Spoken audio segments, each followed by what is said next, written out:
Muy buenas noches, señoras, caballeros. Bienvenidos al Gato al Agua, a la anunciada entrevista con Santiago Abascal. Venos aquí al final del camino, como en El Hobbit, y al principio de otro, como siempre en la vida de todos los hombres y mujeres, ¿verdad?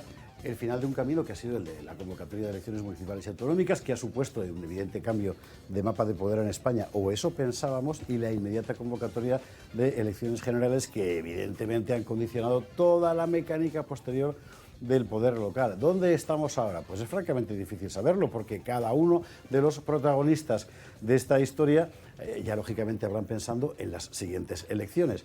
¿Y el votante cómo se queda? Pues el votante se queda un poco a verlas venir. Todo el mundo ha echado en falta que los políticos hablen de verdad, o sea, no pensando en lo que el efecto que pueda tener lo que van a decir sobre las negociaciones de poder local, sobre la campaña de las generales, sobre si vas a pactar con fulano, si vas a pactar con mengano, razón por la cual las entrevistas institucionales pues casi que carecen de sentido, porque uno mismo puede contestar a lo que va a preguntar. Pero otra cosa es si uno plantea las entrevistas de otra manera. Es decir, vamos a apartarnos un momento del foco, todo lo que sea posible, y vamos a hablar con un líder político que evidentemente está en boca de todo el mundo, como todos por otra parte, para preguntar en este momento cómo está, qué es lo que tiene dentro, cómo lo ve, de verdad. O sea, aquí, viernes por la noche, a calzón quitado, valga la expresión. Y a ver si nos sale bien. Santiago Abascal, muy buenas noches. Muy buenas noches. Para acompañarme en la tarea de hacer el tercer grado, don Julio Ariza, muy buenas noches. Buenísimas. ¿Está tomando notas, alguna nota aviesa? Estoy tomando notas, todas aviesas, por supuesto, y pérfidas. Vamos a empezar directamente, porque tampoco habrá mucho tiempo. Además, usted tendrá que irse a trabajar como todo el mundo en estos... Bueno, luego dicen que los políticos... a dormir, que hace falta. Eso también es verdad. Bueno, ahora mismo, ¿cómo se siente? Es decir, por una parte, hay medio mundo culpabilizando terriblemente a Vox porque va a facilitar la llegada de la izquierda al poder. Al mismo tiempo, la otra mitad del mundo diciendo que Vox es lo peor porque imposibilita que España sea un país de izquierdas. Que esta es una situación un poco ambigua. ¿Qué está pasando en estos días? Luego entraremos en detalles, claro, pero en general.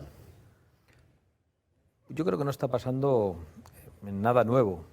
Quizá la única diferencia es que la agresividad hacia Vox, la presión hacia Vox desde los medios de comunicación del establishment, desde las portavocías políticas, desde otros partidos, se está acrecentando. ¿Cómo me siento yo ante esa circunstancia?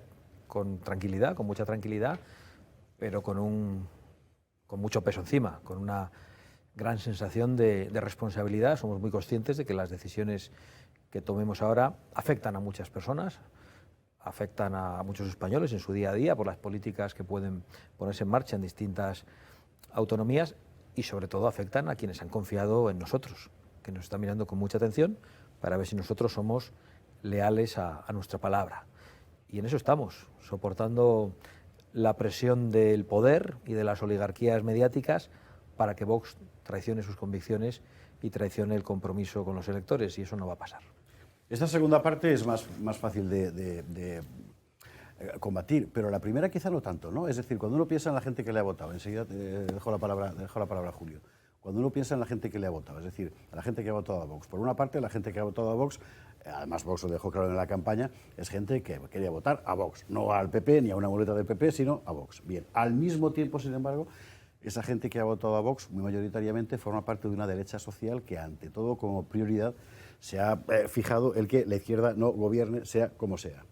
Y en estos días, estas semanas, lo que hemos visto es que, ciertamente no en todas partes, pero sí en algunas muy concretas, es imposible compatibilizar las dos cosas. Seguir siendo Vox y al mismo tiempo contribuir a que la izquierda se marche del poder, y el caso de Extremadura es el más relevante. Bueno, yo creo que es perfectamente compatible, porque precisamente Vox en Extremadura, cada vez que compareció a través de sus portavoces y también cuando yo lo hice en dos actos importantes, en Cáceres y en Badajoz, se expresó con claridad el partido y dijo que no íbamos a traicionar la confianza y que los votos que se depositasen en nosotros, que la confianza prestada para defender unas convicciones, unos principios y un programa no iba a regalarse.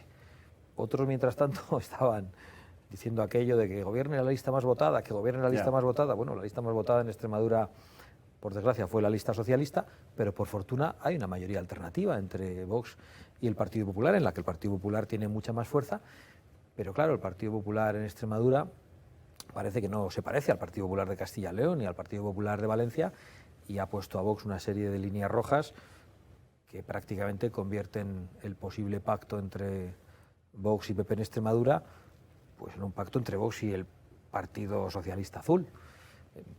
Y eso está dificultando mucho las cosas. Es muy difícil apoyar a alguien que no solo te insulta, te demoniza, te pone unas condiciones inaceptables, sino que además dice que estás obligado a regalarle los votos. Es una de esas cosas que en los chistes sería el colmo de los colmos, ¿no? Y nosotros estamos perplejos y estamos preocupados ante lo que consideramos una irresponsabilidad. Es verdad que la señora Guardiola llegó a la cúpula del Partido Popular en Extremadura como fruto de una maniobra secreta de Vox para que quedara claro las diferencias entre los dos partidos, porque no ha podido salir mejor, la verdad. Es decir, que si hacía falta una prueba material, física, ¿verdad?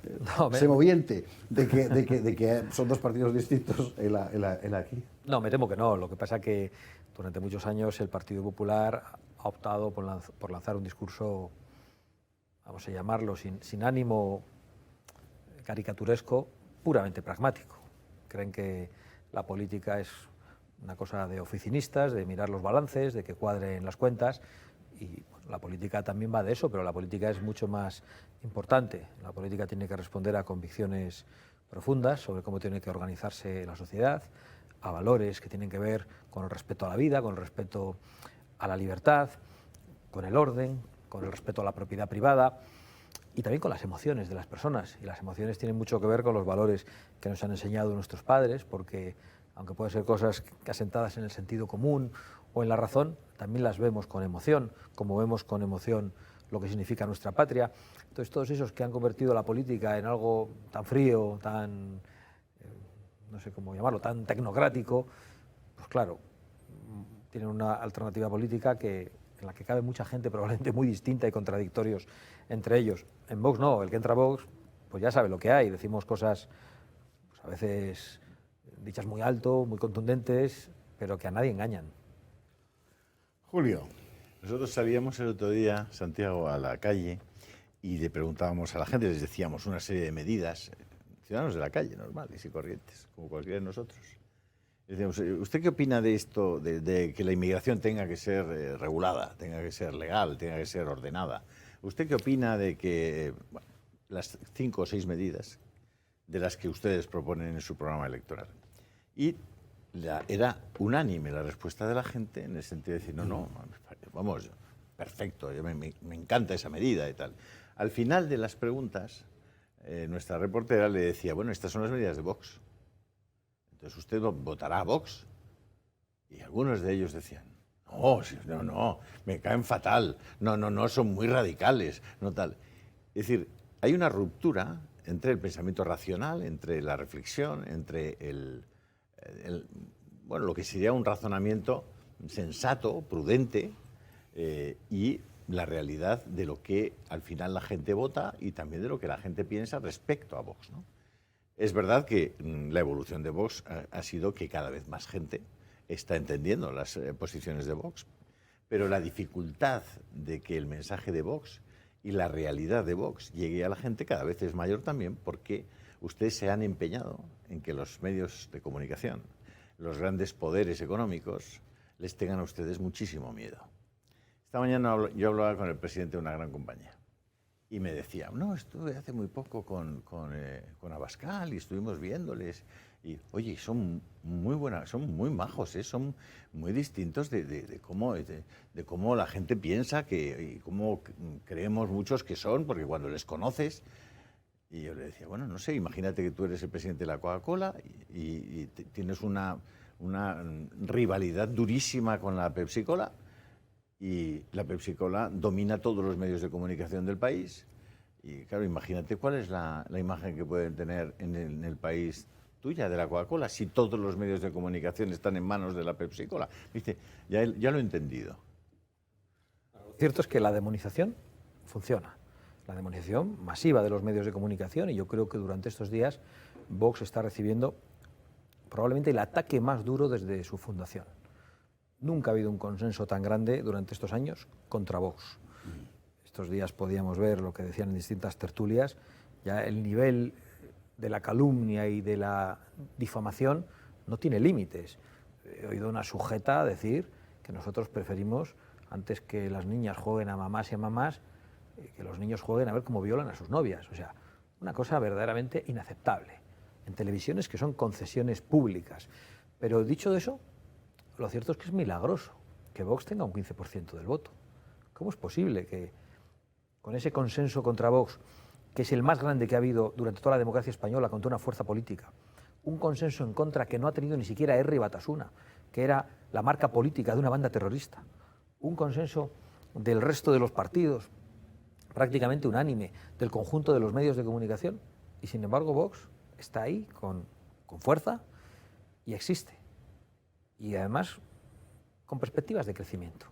Nosotros hemos hecho también esa comprobación que hacíais vosotros en la calle, hemos preguntado por nuestras ideas en encuestas y hemos visto que son mayoritarias incluso entre el electorado del Partido Socialista. Cuando se plantea si uno quiere que su país defienda las fronteras y que la inmigración sea legal, o si quiere que los ilegales sean inmediatamente expulsados del país, cuando se plantea si queremos que nuestro país pueda explorar sus fuentes energéticas, por ejemplo, esas cosas tan importantes que solo Vox defiende, la mayor parte del electorado de todos los partidos es mayoritariamente favorable, pero muy por encima del porcentaje que vota Vox, que es un 15%. Estamos hablando de apoyos del 50, 60 o 70% en función de las cosas que preguntamos. Puede resultar un poco desesperante, pero a mí me da mucha esperanza, porque eso significa que en cuanto Vox consiga vencer a esa demonización masiva de los medios, si sobrevivimos a ella, pues realmente Vox se convertirá en el primer partido político de España. Y nosotros creemos que España tiene prisa y que hay que lograr una alternativa, pero vamos a tener paciencia para conseguirla.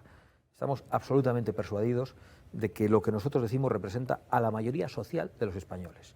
Voten lo que voten. Y el día que nos puedan mirar sin los anteojos que les pone la mayor parte de los medios de comunicación, el día que nos puedan escuchar directamente sin la traducción interesada, torticera y retorcida que hacen de todo lo que decimos, no tengo ninguna duda de que el apoyo a Vox será masivo y que podremos gobernar solos.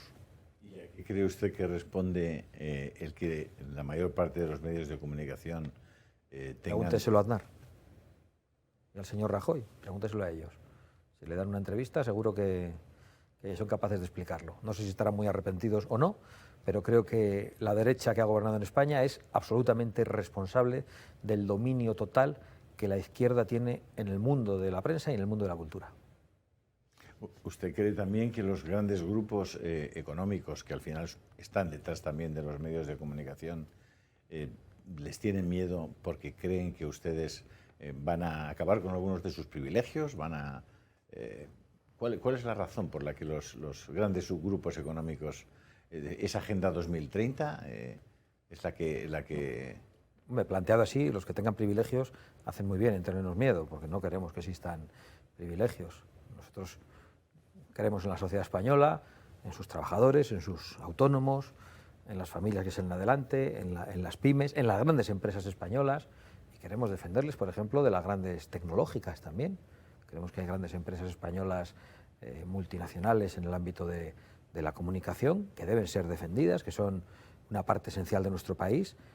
¿Qué tenemos enfrente? Por ejemplo, las grandes tecnológicas, que ni tributan aquí, ni pagan por los datos que obtienen de los españoles, que vulneran la soberanía de datos que cualquier país debería defender, y que esos datos forman parte de nuestra propia dignidad como persona. ¿Quién nos paga por ellos? Hay unos señores que operan en España, que están fuera de España y que aquí no pagan nada. Eso significa que una parte importante del Producto Interior Bruto español no está aquí, está fuera. Entonces, quienes gozan de esos privilegios, desde luego, deben temer a Vox.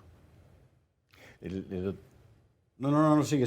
Yo ahora bajo la pelota al suelo. Pero bueno, hay muchas pelotas y mucho suelo, ¿no? Prefiero que sigas tú, porque yo también quiero entrar en temas también económicos. Pues entonces vamos a bajar la pelota al suelo. Para bajar la pelota al suelo significa encontrar alguna respuesta a lo que se está preguntando la inmensa mayoría de los votantes en este momento. Una de ellos es, vamos a ver, sin entrar ahora... Yo me imagino que las negociaciones en los ámbitos locales cambian con la misma velocidad que el cielo en la Patagonia, así que no voy a entrar en mucho detalle porque puede haberse quedado perfectamente vieja la respuesta, ¿no? Pero sí en cuanto a criterio general, es decir, da la impresión de que el PP en estas negociaciones ha ido con una idea general bastante clara, que es hay que tocar poder como sea. Así que en unos sitios se negocia de una forma, en otros de otra y tal. Luego de repente sale la señora Guardiola y lo rompe todo, pero no da la impresión de que haya sido deliberado por parte de Génova, de eso podemos hablar también, ¿no? ¿Con qué idea general va Vox a estas negociaciones o ha ido a estas negociaciones? Bueno, la idea general es la idea de Castilla y León y la idea de Valencia, que allí donde nuestros votos son necesarios, se respete a nuestros votantes. Eso significa que podamos formar parte de los gobiernos alternativos. Y yo creo que el ejemplo de Castilla y León es muy bueno porque ha habido un Partido Popular responsable que ha asumido muy pronto que no tenía la mayoría. Vox también asume que no solo que no tiene la mayoría, sino que es la fuerza minoritaria dentro del gobierno. Ha habido un acuerdo razonable para ambas partes. No se está cumpliendo exactamente todo, pero poco a poco se va avanzando. Existen desencuentros porque son dos fuerzas políticas distintas, pero hay respeto mutuo y sobre todo hay respeto a los votantes de cada fuerza política. Y esa es nuestra perspectiva general. Y creemos que eso tendría que inspirar todos los acuerdos que en estos momentos tienen que desbrozarse en cada una de las regiones que están pendientes de un cambio. Bien. Y de cara a las siguientes, lo primero, bueno, está saliendo mucho en los medios, ¿ha habido purga o no ha habido purga? ¿Ha habido relevos o no ha habido relevos? ¿Qué reconfiguración de listas electorales ha habido de cara a las generales? ¿Y con qué perspectivas se afrontan? Yo creo que ha habido una reconfiguración pequeña. Hay por ahí mucha difamación de los medios, que si hay familias ideológicas y zarandajas de este tipo, ¿no? Pues lo que ha tratado es de pensar cómo ha de ser el próximo grupo parlamentario, ha buscado los perfiles que le parecen más adecuados, hay un comité electoral que se ha encargado de esas cosas, han participado opinando los comités ejecutivos provinciales y finalmente el Comité Ejecutivo Nacional ha votado unas listas que son bastante continuistas, pero también se han hecho estas listas sabiendo que muchas de las personas con las que en estos momentos no hemos podido contar en estas próximas listas podrán ser útiles en otras labores en el futuro, porque si los españoles quieren, vamos a tener que asumir muchas responsabilidades, y no solo parlamentarias, sino en áreas de gobierno. ¿Hasta qué punto teme Vox que la fecha electoral, 23 de julio, vaya a desmovilizar a su electorado? Yo no tengo miedo. Yo creo que hay tiros que salen por la culata y que hay muchos españoles que están justamente iracundos, que iba a decir con ira santa, por esta mala intención del presidente del gobierno. Yo creo que estas cosas no le salen bien al que las perpetra y además probablemente parten de un cliché, de un viejo cliché izquierdista, y es de que las derechas están de vacaciones y los trabajadores que deben ser de izquierdas están sin poder salir, ¿no? Hay mucha gente que vote lo que vote no puede irse de vacaciones, que está pasándolo muy mal o que tiene que conformarse con unas vacaciones modestas en el pueblo porque no se puede permitir otro tipo de vacación. Y yo creo que la gente va a ser responsable y va a acudir a votar en masa para echar a Pedro Sánchez, porque nos estamos jugando mucho. De esa gente que trabaja precisamente y de la que no puede trabajar vamos a hablar de inmediato. Entramos en cuestión económica, que es muy importante. Es el problema que tenemos, es decir, la perspectiva que dibuja el gobierno, todo el mundo sabe, porque todo el mundo lo ha contado, que sencillamente es falsa, por más que se haya montado Pedro Sánchez el club de la comedia propio, el club de la pandemia, como le llaman. Pero esto lo vamos a ver con la cantidad de notas que tiene tomadas Julio Ariza sobre materia económica inmediatamente después de esta pausa publicitaria. Volvemos dentro de un instante con Santiago Abascal.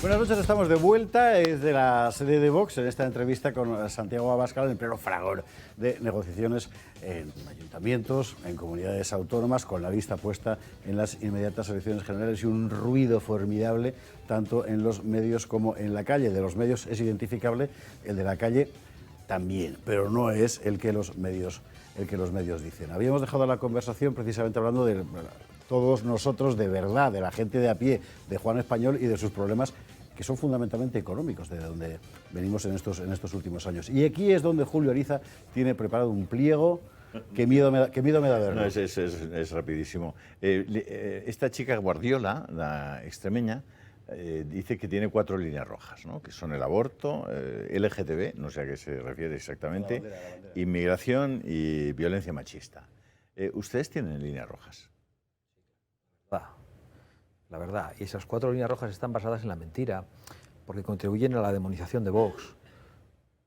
¿Qué pretenden decir? Que Vox odia a las mujeres, que Vox odia al inmigrante, que Vox odia a las personas homosexuales, y la otra cuestión, la cuarta... Violencia machista, bueno, LGTB, inmigración y aborto. Bueno, y en definitiva que Vox es partidario de que las mujeres sean controladas a golpes en el ámbito familiar. Eso es lo que están queriendo decir. Entonces yo creo que es verdaderamente triste que una parte del Partido Popular, y quiero en esto ser preciso, una parte del Partido Popular haya contribuido a propagar las mismas calumnias contra nosotros que propaga la izquierda. Para nosotros es bastante triste porque somos los que recibimos la acusación, pero sobre todo es bastante poco inteligente por su parte. Y en Extremadura se ha visto muy claramente. Oiga, ¿cómo insulta usted a los señores con los que se tiene que poner de acuerdo? Porque cuando usted tenga que pactar con ellos van a salir una serie de señores de izquierda a decir que usted ha pactado con la ultraderecha, con los homófobos, con los machistas, con los xenófobos. No hay por dónde cogerlo. Y que además, como decía antes, diga que tenemos la obligación, una vez que dice eso, de darle los votos gratis, porque sí, por su cara bonita. Pues lo siento mucho, pero no es posible. Su línea roja es la verdad, la realidad. Yo creo que, hablo mucho de la verdad, porque creo que Vox ha tratado de incorporar eso a la política española. La verdad, quizá desde un punto de vista retórico se usa mucho, pero en la práctica política ha quedado totalmente devaluada. Lo hemos visto con el señor Rajoy, que prometió la derogación del zapaterismo y cuando gobernó no derogó nada. Lo hemos visto con el señor Sánchez, que prometió, reprometió, requete prometió que no pactaría con fulano, mengano, zutano, perengano, y al día siguiente pactó con todos ellos y no le importó hacer ese cambio y no dio explicaciones absolutamente a nadie. Ahora, a partir de ahí, cuando un político engaña al electorado y obtiene el poder y hace otra cosa, pues las decisiones del Parlamento y de los gobiernos no representan a la voluntad soberana del pueblo español, son perfectamente ilegítimas. Yo creo que el respeto a la verdad es algo que parecía pasado de moda en política y por eso nosotros tratamos de ser muy respetuosos con todo eso, sabiendo que hay planteamientos nuestros que son difíciles de poner en marcha. Por ejemplo, nosotros hablamos con muchísima claridad de nuestro rechazo del Estado de las autonomías y que nos gustaría que España se convirtiese en un Estado unitario, políticamente centralizado, con un único Parlamento, con un único gobierno y con un único Tribunal Supremo que fuera la última instancia en todos los órdenes.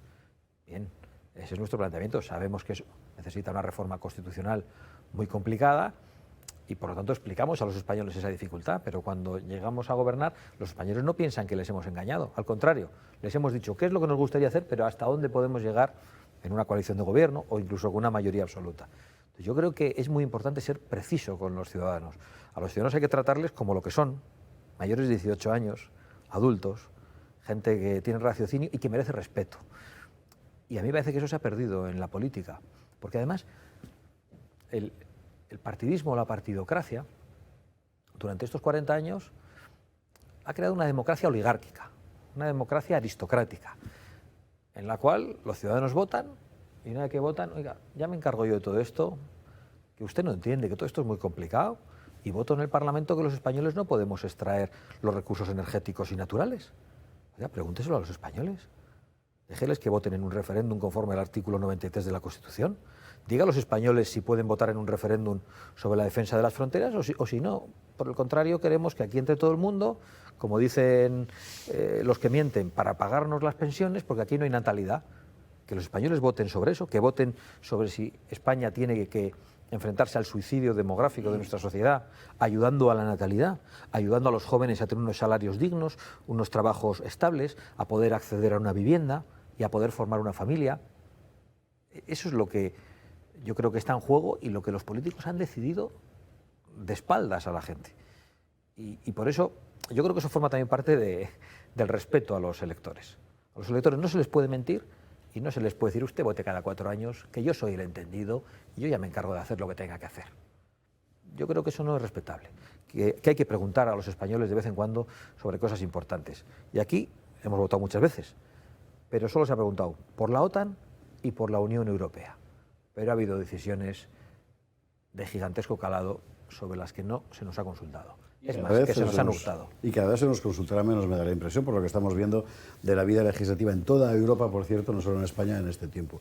Y eso tiene mucho que ver con ese gráfico que tienes ahí, que ocultas cuidadosamente a la Cámara, que quería hacer un comentario que es la pérdida del poder adquisitivo. Respecto a la capacidad que tienen los ciudadanos, al margen de las elecciones, de decidir algo, ¿no? Te orienta a ver a tirar preguntas. No, yo estoy de acuerdo, yo estoy completamente de acuerdo en que realmente en el siglo XXI no es posible concebir una democracia tampoco participativa. Es decir, han convertido, es decir, hay quien defiende que el voto no debería ser universal, ¿no? Esos enemigos de la democracia como al menos el menos malo de los sistemas de gobierno posibles, dicen, no, oye, los más tontos que no voten, que voten los más listos, o que no voten los pobres, que voten los ricos, o que no voten los subvencionados, que voten los tal, o que no voten los ancianos, en fin, etcétera, etcétera. Yo siempre he defendido que el voto es un tesoro maravilloso que tenemos todos los ciudadanos por el hecho de ser hombres y mujeres que vivimos juntos en una sociedad, y que ese tesoro fantástico hay que tomar conciencia de que es realmente un tesoro que vamos a poder ejercitar el 23 de julio. Y por tanto, hay que hacer todo lo posible para que nuestro tesoro nos sea útil a nosotros y a los que y a los que dependen de nosotros. Te hablas de la democracia del siglo XXI, pero es un debate realmente viejo, el de una democracia más participativa. De hecho, el otro día estuve leyendo los debates constitucionales del año 78 sobre el referéndum y fueron realmente interesantes. Se planteaban inicialmente 3 tipos de referéndum. Y además de referéndum que podían ser vinculantes. Algunos de ellos, incluso después de los debates parlamentarios, pedir aprobación al pueblo para determinadas leyes. Curiosamente, aquello iba a salir, una enmienda de voz en un momento dado de Jordi Soletura, del Grupo Socialista, creo que era. Del PASUC. Era comunista. Dijo que no, que aquello era demasiado, que era un riesgo plantear ese tipo de referendos. Porque, ¿qué pasaría si de repente la gente dice que no? Que la soberanía del Parlamento, decía, quedaría deslegitimada. Y le contestaba Manuel Fraga Iribarne, ¿cómo que la soberanía del Parlamento? La soberanía reside en el pueblo español, del que emanan los poderes del Estado, en el que está el Parlamento. Pero el Parlamento no tiene soberanía. Hay un debate verdaderamente interesante en el que se habla de esos términos que he mencionado antes, de democracia aristocrática, y era la acusación que Fraga Iribarne hacía en ese momento a los socialistas. Y a la UCD, que fue también uno de los grupos que finalmente cambió de posición y hizo que solo quedase un tipo de referéndum en España que más fuese consultivo. Bueno, yo eso del referéndum consultivo pues creo que no es muy serio, porque es casi peor. Consulte usted a los ciudadanos, y luego le dicen que no están de acuerdo y usted hace lo que le da la gana. Eso ya lo hemos visto en Colombia. Bueno, lo hemos visto en muchos sitios. Y en Francia. Y en España, claro. Que en España ese es el modelo. Entonces, yo creo que eso forma parte del respeto a los electores. Y esa democracia avanzada del siglo XXI ya estaba discutiéndose en el año 78. Y quienes quisieron amordazar a los españoles fueron los socialistas. Y antes de seguir con... Porque decían, por cierto, que lo importante en ese momento era consolidar a los partidos políticos. Bueno, pues ya han consolidado los partidos políticos. Ahora hay que pensar si los partidos políticos no tienen o no tenemos una fuerza excesiva. Si en realidad esto es una democracia o una partidocracia. Si tenemos que seguir recibiendo las subvenciones que recibimos o si los partidos tienen que ser sostenidos por sus afiliados, igual que los sindicatos, las organizaciones patronales y las asociaciones. Aquí todo está sostenido por el Estado. Estamos metiéndonos en un jardín que es el del Edén. Yo quiero ir a la cuestión económica, en todo caso, pero te voy a dejar preguntarle... Antes de la cuestión económica, que tengo... Además tiene que ver mucho con todo esto, en realidad. Interés, pero, en realidad la cuestión económica, precisamente, tiene bastante que ver con lo que habéis intercambiado hace un momento sobre la cuestión de la participación popular en el poder y el grado de conocimiento real que la sociedad española tiene sobre las razones últimas de la política económica. No quiero volver a la Extremadura de la negociación, sino a la Extremadura de la campaña electoral. Porque hemos visto una situación sencillamente incomprensible con el tomate extremeño, por ejemplo. Un producto muy característico de esa región, de esa comunidad, perdón, que de repente hay que tirarlo a la basura. ¿Por qué? Porque hay que importarlo de otro lado. ¿Por qué? No terminamos de saberlo. Mientras tenía lugar esta campaña, en el Parlamento Europeo se estaba votando una propuesta de resolución, la que llaman Ley de Restauración de la Naturaleza, que en la práctica significa la aniquilación para el sector primario en Europa, es decir, dejamos de producir nuestros alimentos. Lo mismo puede decirse respecto a la política industrial, la industria del automóvil particularmente, que en España es muy importante, y porque alguien lo ha decidido, no sabemos bien cómo ni por qué, hay que cerrar a partir de un cierto año la producción de motores de combustión. Lo mismo en la política energética. Claro, el votante de Vox en general está bastante informado por lo que uno palpa por ahí y sabe que esto obedece a decisiones que toman otros. La pregunta es, ¿por qué al resto de los votantes, que también lo saben, les da igual, ¿no?, que otros tomen estas decisiones? Y dos, si acaso la llegada de Vox al poder significaría, ya fuera él solo o en compañía de otros, ¿verdad?, significaría realmente una posibilidad, de hecho, de cambiarlo, porque muy fuertes deben de ser esos poderes que deciden esas cosas. Bueno, de hecho, muchas de esas decisiones son tomadas por los burócratas europeos, que nadie conoce, que no responden ante nadie, y que además no sabemos por qué las toman, porque ¿a qué obedecen decisiones que terminan con la soberanía alimentaria de nuestras naciones o de la Unión Europea? ¿A qué obedecen decisiones que terminan con la soberanía energética de nuestras naciones o de la Unión Europea, por cierto, y que nos han dado tantos problemas en estos momentos después de la agresión de Rusia a Ucrania? ¿A qué obedecen esas decisiones? ¿Por qué de repente no solo el tomate extremeño, sino la fresa en Huelva es vigilada? Se va a ver cómo la regamos y va a venir una comisión, no ya de diputados del Parlamento Europeo, que sería cuestionable, no, de miembros de un Parlamento extranjero, a vigilarnos para decir a los supermercados de su país que igual no tienen que comprar fresa española. Eso sí, a Marruecos no se la vigila nadie. Y lo mismo con los pesticidas y el arroz de Levante, que es otro debate que ha habido durante estos días. Y lo mismo con el ganado en Castilla y León, que está sometido para la vigilancia de las enfermedades a unos controles que en algunos casos suponen prácticamente la imposibilidad de las explotaciones. ¿A qué obedecen estas decisiones que hacen inviables las explotaciones ganaderas y agrícolas y que facilitan que nos convirtamos en dependientes de naciones, de terceros países, a los que, por cierto, encima les damos dinero para instalaciones hidráulicas, para vehículos y para todo? ¿A qué obedecen? ¿Por qué toman estas decisiones que son objetivamente tan nefastas para Europa y para los países de la Unión Europea? Pues yo solo puedo pensar en la corrupción. No encuentro otra explicación.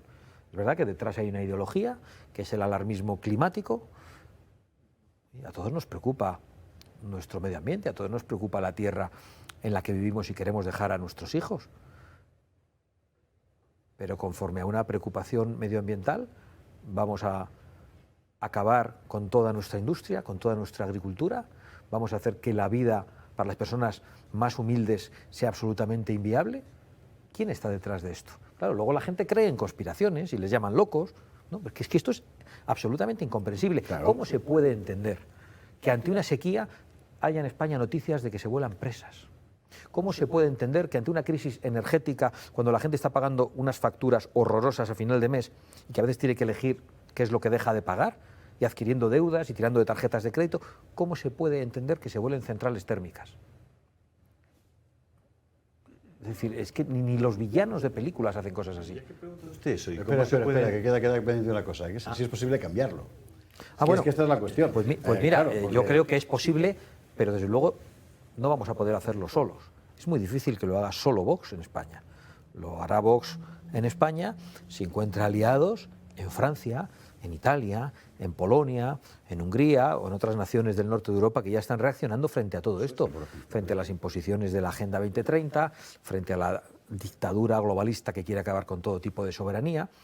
Solos es muy difícil, porque de hecho lo hemos intentado en Castilla y León en estos momentos y tenemos a un consejero de Agricultura que prácticamente es un hombre a la cabeza de la manifestación de los ganaderos frente al Ministerio de Agricultura del Partido Socialista, que está absolutamente vendido a los intereses de los burócratas, y frente a las imposiciones de Bruselas, que están hechas por gente que desde luego no debe tener mucha preocupación por la vida de las familias que viven del campo, que viven de la agricultura y viven de la ganadería.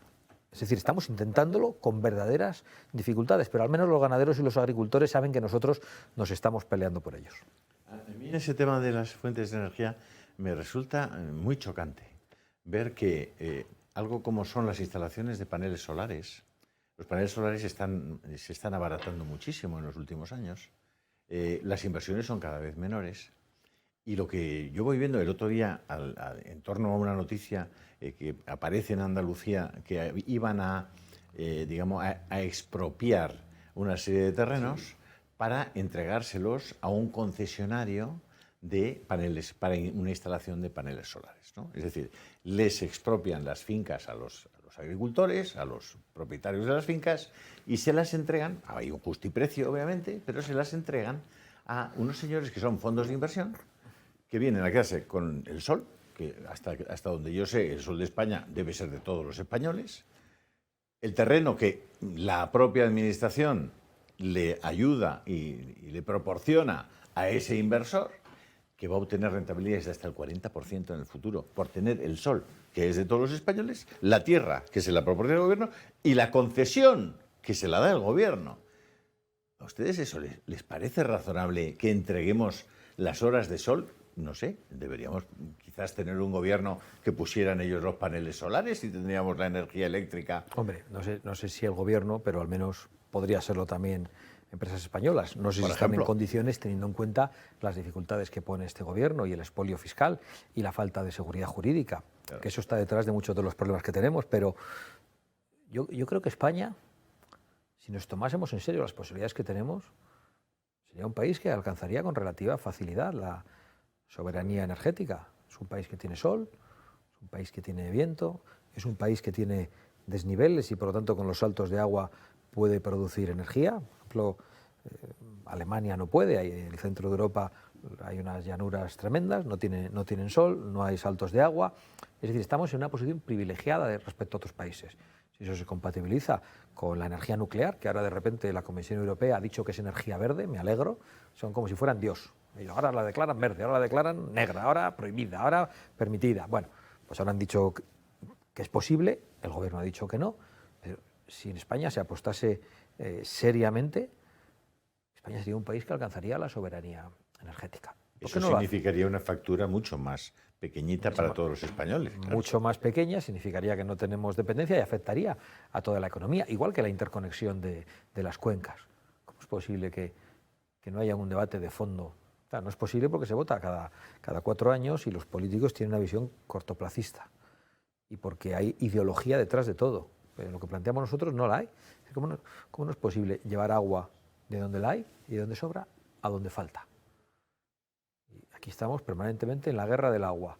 Y hay unos partidos que en un sitio dicen una cosa y en otro dicen otra. Nosotros decimos lo mismo en Aragón, en Castilla-La Mancha y en Levante. Exactamente lo mismo, que hace falta un plan hidrológico nacional, que hace falta acometer la obra que probablemente sea en España la del siglo, que es la interconexión de todas las cuencas, respetando los caudales ecológicos necesarios, no los que digan necesariamente las asociaciones ecologistas subvencionadas, y que el agua llegue a donde no la hay, porque se ha visto que donde no había agua y hoy hay agua, existe prosperidad.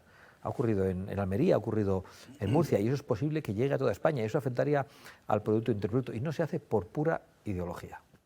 Bueno, el famoso gráfico. Pues quedan 10 minutos de programa. Es decir, no sé cuándo llega el programa, pero la OCDE nos da este gráfico de la pérdida de poder adquisitivo desde el 2019 hasta el 2022.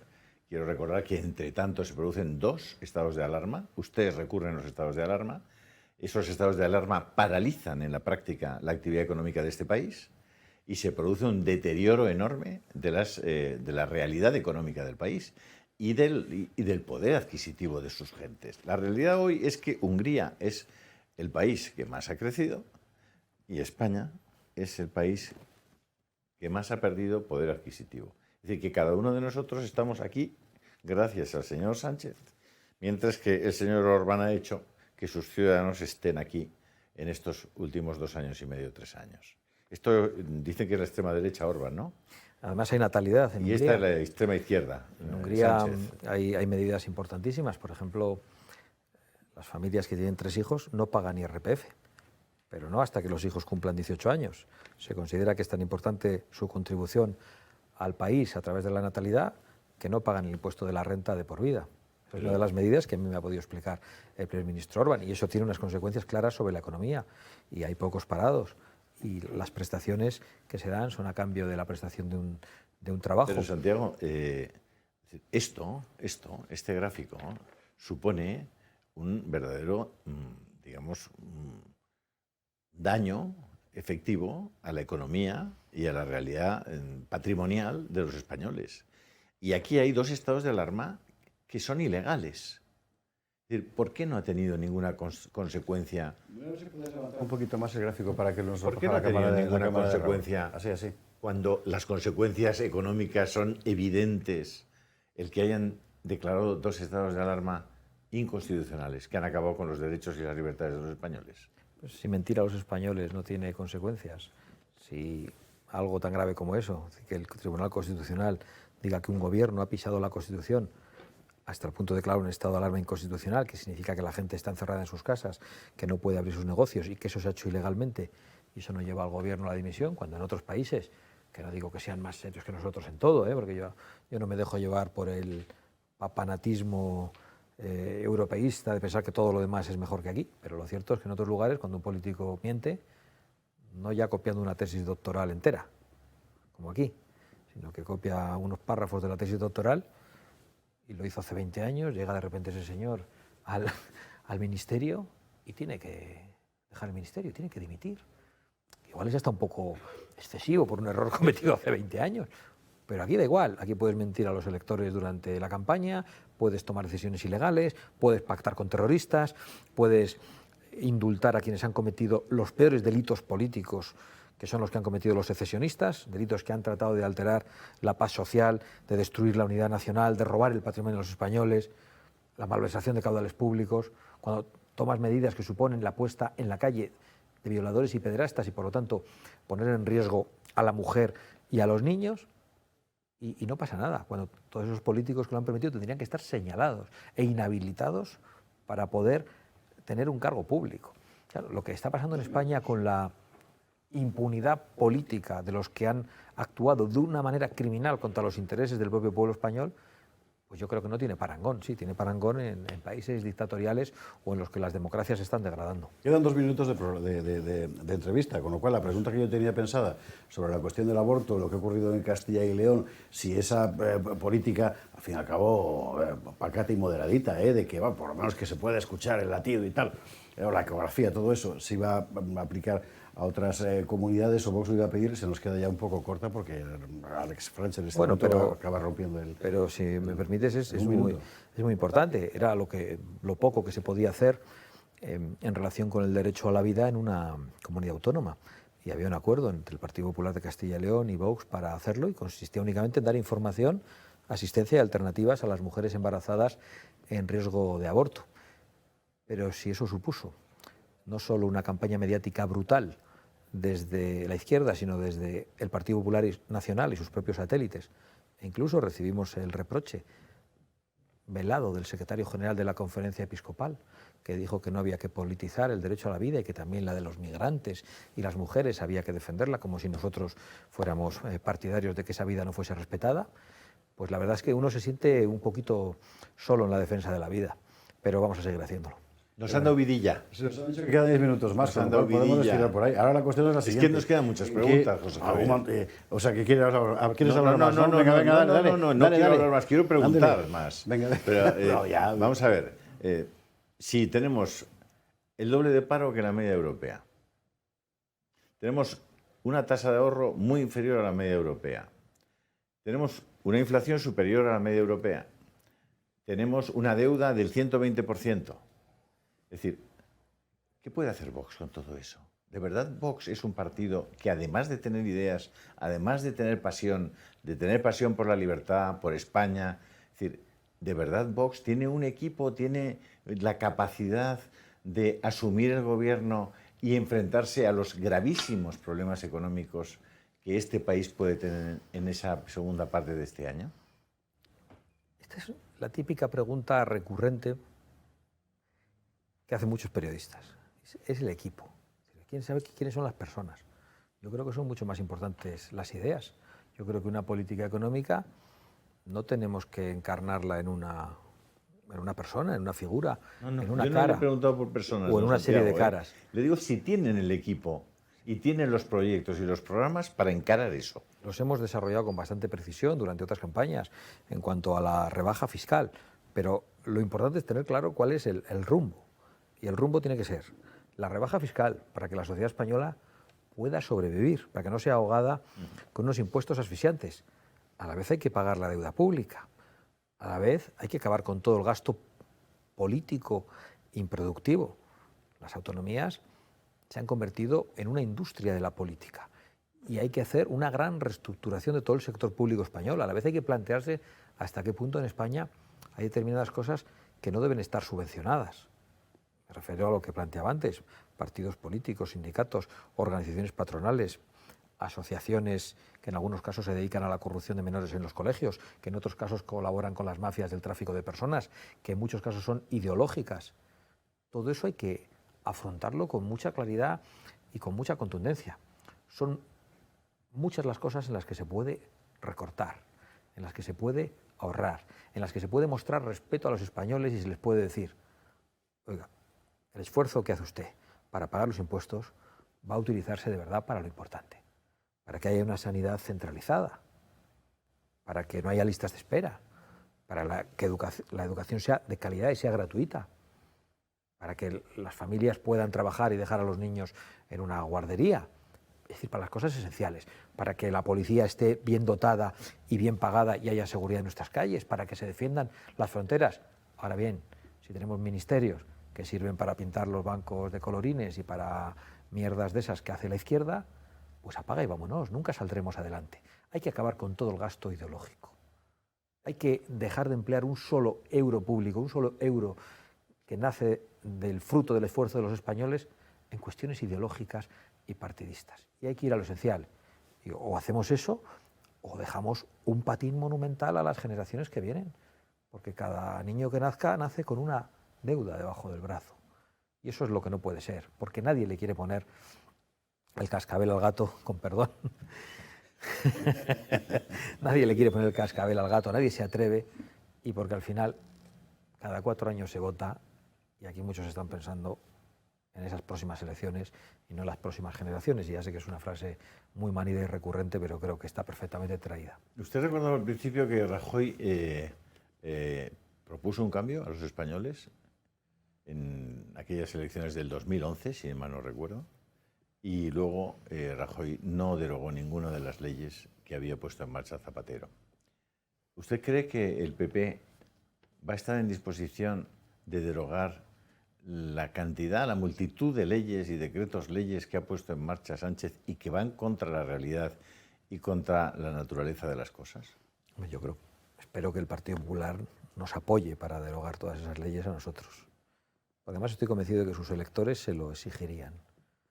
Todas estas cosas que nosotros decimos que hay que hacer, por supuesto las piensan los electores de Vox, pero estoy convencido de que las comparten muchos electores del Partido Popular, no así sus dirigentes.